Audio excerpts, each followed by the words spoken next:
So, I guess this is the part where I ask, am I the bad guy? But honestly, I don't feel bad. Not even a little.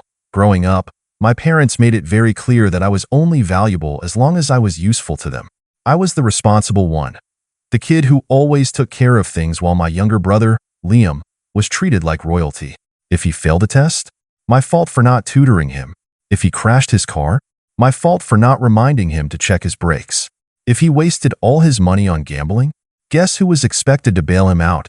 I tried to break free. I really did. But every time I saved up enough to move out, something mysterious happened. Like my dad suddenly needing help paying bills, or my mom guilting me with, "How could you abandon your family?" They always kept me trapped just enough to keep control. Then, last year, I got a job offer out of state. A damn good one. When I told them I was moving, my dad laughed in my face. "You? On your own? Good luck with that. You'll be back in a month." My mom smirked. "You're nothing without us. Don't come crying when you fail." Liam just shrugged. "Guess I get your room then." So, I left. And guess what? I didn't fail. I thrived. I got my own apartment, made friends, and for the first time in my life, I could breathe. No one was draining my bank account. No one was calling me at 2 a.m. for emergencies that were actually just my dad losing a poker bet. No one was making me feel like I owed them my entire existence. For 6 months, I didn't hear a word from them. Then, last week, I got a text from Liam, "Hey, Mom and Dad need you. Call ASAP." I ignored it. Then another message. And another. Until finally, my mom called me herself. "We need to talk." I let her voice go to voicemail. Then my dad tried. And Liam. And suddenly, I had 14 missed calls. Then Liam sent the text that almost made me laugh out loud. "If you don't help, you're literally ruining this family." Ruining the family? Me? Now I was curious. So I finally picked up the phone. "What do you want?" I said, keeping my voice cold. Dumb. My mother's voice was shaky. Not angry, not demanding, but desperate. "Sweetheart, your father lost his job. We're in trouble. The house, we might lose it. We need you to come back and help us." Oh. The same people who laughed at me, mocked me, and told me I was nothing without them. The same people who did everything to keep me from leaving. Now they needed me. And they had no idea what I was about to do next. I let the silence stretch. My mother was never one to beg, not outright. She liked to manipulate, guilt trip, twist things around so that you felt bad even when she was the one at fault. But this time, her voice was raw. Unsteadied, I could hear my dad in the background, muttering something, probably telling her to fix this, to make me feel like I had no choice but to come back and save them. "We just need a little help," she continued, her voice turning syrupy sweet. "A few months, maybe, just until we get back on our feet." I leaned back in my chair, staring at the ceiling. A few months? Right. And then a few more. And then they'd find a way to keep me trapped all over again. "So let me get this straight," I said slowly, making sure every word hit. "You guys threw me out like garbage, told me I was nothing without you. And now that you're in trouble, I'm suddenly worth something again?" Silence. Then, my father's voice cut through the phone. Sharp. Impatient. "This isn't the time for a pity party," he snapped. "We're family. Families take care of each other." "Oh, that's rich. You mean like how you took care of me?" I shot back. "By making sure I was stuck paying for everything while Liam got to screw around? By treating me like a walking ATM?" Liam scoffed in the background. "Don't be so dramatic. You're making money now, aren't you? What's a few thousand to help out your family?" "A few thousand? A few thousand." I almost laughed. They weren't asking for a loan. They wanted me to move back, pay their bills, save the house, and keep Liam from facing any consequences. They hadn't changed. They weren't sorry. They just needed me to clean up their mess. My mom sighed, like I was the one being difficult. "Look, we don't have time for this back and forth. The bank is threatening foreclosure. We just need you to come home and do the right thing." I sat up straight. My heart pounded, but I kept my voice calm. "And if I say no?" A long pause. Then my dad's voice dropped into that low, dangerous tone I knew too well. The one he used right before things got ugly. "Then don't bother calling yourself our son anymore." And there it was. The ultimatum. My fingers clenched around my phone. They were threatening to cut me off? After everything they'd already done? I took a slow breath. And then, finally, I said. All right, I said, keeping my voice calm. I guess that's it then. My mother sucked in a sharp breath. Wait, click. I hung up. Then I turned off my phone. For the first time in my life, I felt completely free. No guilt, no obligation, no more being their backup plan. But deep down, I knew this wasn't over. Not yet. And I was right. The next morning, I woke up to a flood of messages. Not just from my parents and Liam, but from relatives, some I hadn't heard from in years. Aunt Carla, I don't know what's going on, but your parents are devastated. Just talk to them. Uncle Mike, family is family. You can't just abandon them like this. Cousin Jessica, I get that you're upset, but they need you right now. You should at least listen. I groaned, rubbing my temples. They were doing it again, spinning the story, making me look like the villain while they played the victims. Then, I saw Liam's latest text. Mom's been crying all morning. Hope you're happy, asshole. I rolled my eyes. Right. Like I was supposed to believe that. Still, I was curious. Just how bad was it? So I checked my parents' Facebook pages. And that's when I saw it, a long, dramatic post from my mother, talking about how their ungrateful son had abandoned them in their time of need. How they had sacrificed everything to raise me, only for me to turn my back on them when they needed me most. And of course, there were dozens of comments. How could he do that to his own parents? Kids these days have no respect. So sorry you're dealing with this. Stay strong. I exhaled slowly, gripping my phone tighter. They really thought they could guilt-trip me through social media? They really thought I'd come crawling back because of a few pity likes. That's when I made my decision. I wasn't just going to ignore them. I was going to teach them a lesson they'd never forget. I stared at the post, my fingers twitching over my phone. I could ignore it. I could block them all, move on, and let them drown in their own mess. But then I thought about all the years they'd used me. All the times they made me feel like I wasn't enough, like I was only valuable when I was paying for their crap. And now, when I finally broke free, they were trying to ruin my name just to save their own skin. Fine, if they wanted to drag me into this publicly, I'd respond publicly. I took a deep breath, then typed out my reply. Funny how none of you were there when I was struggling to pay rent because my loving parents drained my bank account, or when they told me I was nothing without them and kicked me out with nothing. But now that they need money, suddenly family is family, huh? I hit send, and the effect was instant. Within minutes, my notifications exploded. Some of my relatives went quiet. A few even deleted their comments. But others? Oh, they were mad. Uncle Mike said, "That's not what your parents told us." Aunt Carla said, "This is a private family matter. You shouldn't air dirty laundry online." Oh, but they could. I wasn't done. I went all in. I posted screenshots. Bank transfers where they took money from me. Texts where my dad called me a selfish little SHD, asterisk for refusing to pay Liam's debts. Messages where my mom admitted she and my dad lied to the family to make themselves look better. And then, for the final blow, I wrote, "I'm not abandoning my family. I'm just refusing to be their ATM. If anyone thinks I should help them out, feel free to send them your own money. Let me know how that goes." Then, I logged out. I expected more calls, more texts, more rage. What I didn't expect was what happened next. Because a few hours later, I got a message from Liam. Just 2 words, "You win?" I stared at the message. Liam? Admitting defeat? Something wasn't adding up. I debated ignoring him, but curiosity got the best of me. So I typed back, "What are you talking about?" A few minutes passed before the typing bubble appeared. Then, Liam texted, "They're done?" Mom's freaking out. Dad won't stop yelling. "You really did it this time." I leaned back, feeling that first satisfaction settle in. Good. But I still wanted to know why. Explain. Liam hesitated. Then, finally, he spilled everything. Turns out, my post didn't just humiliate them. It exposed them. Hard. See, my parents had spent years lying to the family. They always painted themselves as the generous, selfless couple who had given me everything.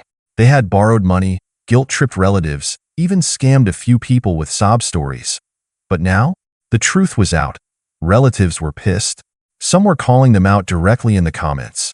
Others demanded their money back, and apparently, one of my dad's old business partners saw the post too. And that's when everything fell apart. "Liam, you don't get it. Dad owes money to some people he shouldn't have messed with. They saw your post. They know he's broke now. Oh, oh, now it made sense. This wasn't just family drama anymore. My parents were in real trouble, and now, the same people who always told me I was nothing without them, they were begging for my help.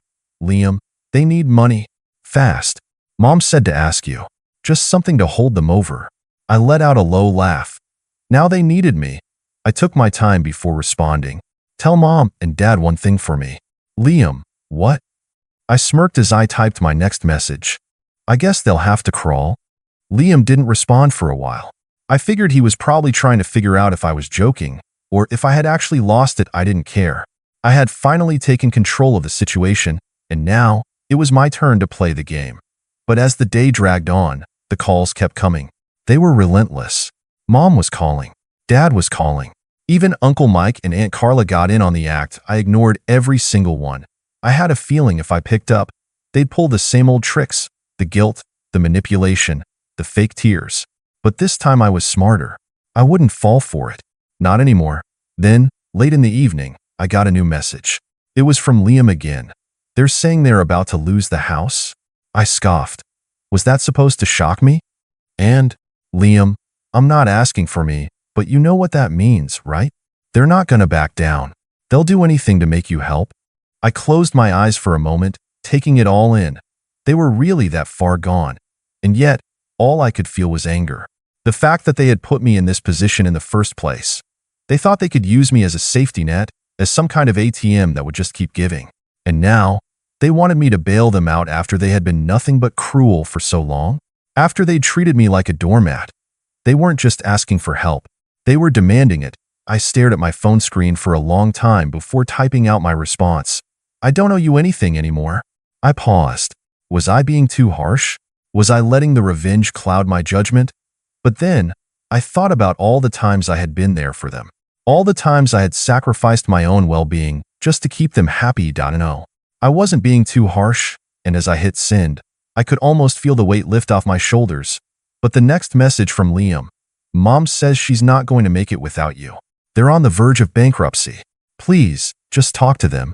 I clenched my fist. They were desperate, and now I knew exactly how to make them pay. I wasn't just going to leave them hanging. I was going to make them feel what they put me through. But I needed something bigger, something that would make sure they never pulled this stunt again. I started brainstorming. That's when an idea hit me. I sat there in the dim light of my room, my mind racing. What was the perfect way to make them feel the consequences of their actions? I wasn't just going to toss them a few bucks and let them off the hook. No, this needed to be bigger, more permanent. I thought about it for a while, how I could hit them where it would hurt the most. And then, the idea hit me. The perfect way to make them pay without them even realizing it until it was too late. I took a deep breath and fired off a message to Liam. I'm going to take a break. Don't contact me for a while. You'll understand later. I knew that would buy me some time. Time to get everything in motion. Then, I called in a favor from someone I'd been quietly keeping in touch with. My old lawyer. I explained everything. The manipulation, the emotional abuse, and how they'd been trying to drag me back into their mess. He knew exactly how to handle it. I could already imagine their faces when they found out I wasn't just some helpless cash cow anymore. It was time to get them tangled in their own lies. I wasn't going to just walk away. I was going to leave a mark. I spent the next couple of days gathering everything I could. Texts, bank records, old emails from when they'd asked for help and promised they'd pay me back. They never did. I was ready to take legal action if it came to that, but for now, I wanted them to know that everything they'd done was about to be exposed. The first piece of the puzzle was in motion, but there was still one thing left to do. I needed to go back to the family chat. It was time to show them who was really in control. I opened the group chat, where they had all been arguing about how I was ruining the family. It was mostly messages from my mom, guilt-tripping me for abandoning them. I scrolled through the endless messages and finally, I told them, I'm not going to help you. I'm going to make sure the whole family knows the truth about everything you've done. I have the proof. You're going to be the ones begging for forgiveness after this. I felt a rush of power as I sent the message. It was cold, calculated, but it felt right. The responses came flooding and almost immediately Mom said, "You can't do this. You're going to ruin us." Dad added, "You think anyone will believe you over us?" Uncle Mike said, "Stop this nonsense. You're just causing chaos." But this time, I wasn't backing down. They had crossed the line. They thought they could control me forever, that I would always be the one to clean up their messes. Now it was my turn to turn the tables. I watched as the messages grew more frantic. But I was done being the scapegoat, the pawn in their game. I didn't need to say another word. I already knew how this was going to play out. They had no idea what was coming. I opened up the folder on my computer, full of everything I'd gathered over the last few days. Emails from them begging for money over the years, each one more dramatic than the last. Bank records showing how they had squandered the money I'd given them, and how they'd always promised to pay it back but never did. Texts where they'd manipulated me, gaslighting me into thinking I was the problem for wanting to live my own life. I carefully crafted a message, attaching the evidence like I was handing them their fate on a silver platter. I didn't hesitate. I sent it. Here's the truth, for everyone to see. I've kept quiet all these years while you used me, lied to me, and used everyone in the family for your benefit. Here's the evidence. Everyone deserves to know who you really are. I attached the files and hit send. The family chat exploded. Uncle Mike said, "This is a joke, right? Are you really going to do this? Do you have any idea what you're doing to this family?" Aunt Carla said, "You're a disgrace. This isn't how a family should act. You've gone too far." But the real kicker? It wasn't just my immediate family who saw it. I'd also sent it to some of the relatives they'd borrowed money from over the years, the ones they'd manipulated with their sad stories. One by one, the messages from them started pouring in. Cousin Sarah texted, "I had no idea they were doing this. I trusted them. I thought they were struggling, but this is outrageous." Uncle John texted, "I should have known. They always promised to pay me back, and they never did. Thanks for the heads up. This is unbelievable." And then came the phone calls. Mom told me, "You've ruined everything. They'll all turn against us because of what you've done. You're destroying the family." I wasn't listening anymore. Every call, every message, every desperate plea only made me stronger. Dad's voice came through the phone, shaking with anger and fear. "You're never going to get away with this. You think you're in control, but you're just making a fool of yourself." I didn't even respond. I just hung up. I could feel the power shift. The same parents who had once looked down on me, who had told me I was nothing without them, were now begging me to take it all back, to undo everything I had exposed. But I wasn't going to do that. This was just the beginning. I started to draft a post on social media, explaining how I was cutting ties for good, making sure to include all the evidence I had so everyone could see for themselves what kind of people they truly were. I was going to make sure they could never manipulate anyone again. IT wasn't just about getting revenge anymore. It was about breaking free. I was done being the victim. I was done being the one they used. The storm had passed, and the aftermath was something I'd never forget. After I exposed everything, the family was left in shambles. My parents' carefully constructed image of being the hardworking couple who just needed a little help was gone. Everyone who had ever been manipulated by them finally saw the truth. The first few days after I sent the messages were the hardest. The phone calls didn't stop. My mom called me crying, begging for forgiveness. She kept repeating, "We're family. We've always been there for you." But I could hear the desperation in her voice. I stayed silent, letting her words hang in the air. Realizing how hollow they were now, I ignored it all. Every message, every call, every tearful plea. Then, the most shocking thing happened. Why Dad reached out. But this time, it wasn't to berate me. He sent a text that read, "I'm sorry. I see it now. Everything you said was right. I was wrong. You don't owe us anything." At that moment, it hit me. They were broken. Their power over me had completely crumbled. They realized, maybe for the first time, that I didn't need them, and that I wasn't just a tool to be used. I didn't respond to him immediately. I wasn't ready to offer forgiveness. Instead, I focused on the people who actually mattered. I reconnected with the relatives who had reached out, who had stood by me, who had finally opened their eyes. I rebuilt relationships with the people who genuinely cared. It was clear that this was the turning point. I had let go of the toxic weight they had forced me to carry. I was free, and I wasn't going back. Eventually, I did send a final message to my parents. "I'm done. I'm not coming back. I won't fix what was broken, because it's too late for that. But I hope you both get the help you need." I blocked their numbers. I cut ties completely. Weeks went by, and the peace I had felt slowly turned into something even better. A sense of empowerment. No longer bound by guilt or their manipulation, I could finally focus on my own life. I even began to thrive in ways I'd never imagined. Then, out of the blue, I received a letter in the mail. It was from Ideadeed. It was brief, but to the point.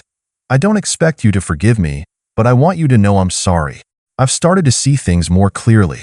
If you ever want to talk, I'll be here. I'm working on myself. I read the letter a few times, feeling a mix of emotions. But I knew one thing for sure.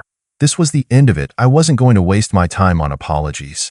They had made their choices, and now they were going to live with the consequences. I put the letter away and moved on, because, at the end of the day, I didn't need them to define me anymore. The power was mine now, and it felt damn good. What do you think? Was it the right call to cut ties completely, or should I have tried to work things out? Drop your thoughts below.